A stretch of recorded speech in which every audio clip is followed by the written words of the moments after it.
Good morning students. कैसे हैं आप सब। उम्मीद करता हूं कि आप सभी स्वस्थ होंगे, सकुशल होंगे और नियमित रूप से अपनी पढ़ाई कर रहे होंगे। अभी हमारा ये जो चैप्टर चल रहा है, ये नया चैप्टर है हमारा ग्रेविटेशन। और ग्रेविटेशन में अब तक हम पढ़ चुके हैं केपलर्स लॉ और न्यूटन्स ग्रेविटेशन लॉ।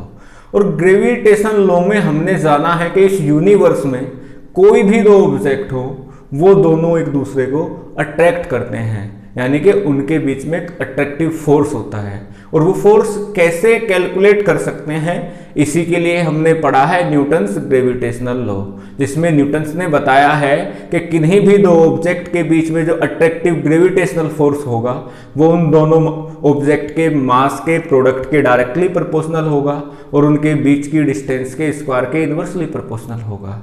तो हम आज एक न्यूमेरिकल करने वाले हैं जो न्यूटन्स ग्रेविटेशनल लॉ पर बेस्ड होगा, या फिर कह लीजिए कि इस यूनिवर्स के किन्हीं दो ऑब्जेक्ट को हम ले लेंगे और उनके बीच में देखेंगे कि कितना अट्रैक्टिव फोर्स होगा। तो चलिए हम शुरू करते हैं, अपना न्यूमेरिकल समझते हैं। क्वेश्चन में कहा है the mass of earth is 6 × 10⁻24 kilogram. तो मैं लिख लेता हूं मास ऑफ अर्थ, ME लिख लिया। मास ऑफ अर्थ कितना गिवन है, 6 × 10⁻24 किलोग्राम।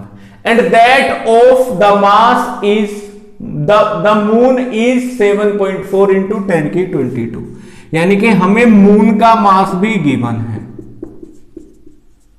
तो क्वेश्चन को एक बार स्टार्टिंग से पढ़ते हैं कि the mass of earth is 6 × 10⁻24 kilogram and that of the moon is 7.4 × 10⁻22 kilogram. तो हमें अर्थ और मून दो ऑब्जेक्ट का मास गिवन है।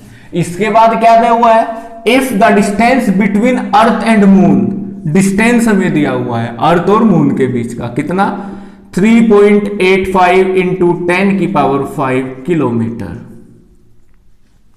तो हमें डिस्टेंस भी गिवन है और ये डिस्टेंस किलोमीटर में है। तो हम सबसे पहले इसको कन्वर्ट करेंगे मीटर में, और किलोमीटर को मीटर में कन्वर्ट करने के लिए 10⁻³ से करेंगे हम मल्टीप्लाई, और r हमारा हो जाएगा 3.85 × 10⁸ मीटर।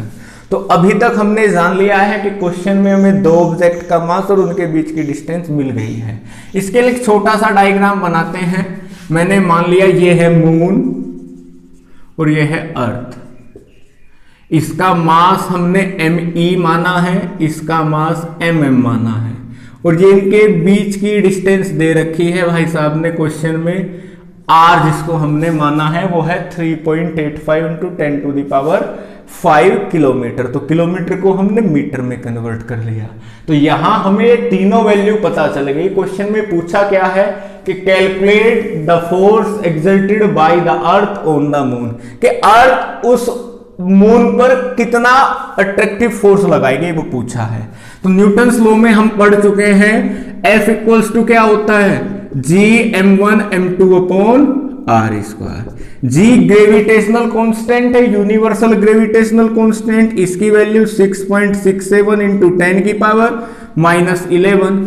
m1 मान लीजिए आपका ये ऑब्जेक्ट है, m2 मान लीजिए ये है। तो m1 की जगह मून का मास रखता हूं 7.4 × 10⁻22, और m2 की जगह अर्थ का मास रखता हूं 6 × 10⁻24, और अपॉन में क्या आएगा जी, डिस्टेंस का स्क्वायर। तो डिस्टेंस कितना है 3.85 × 10⁸ का स्क्वायर। तो अब ऊपर के ये पावर से ये सारी एक जगह लिख लूंगा और ये नंबर्स मल्टीप्लाई में एक जगह में कर लेता हूं।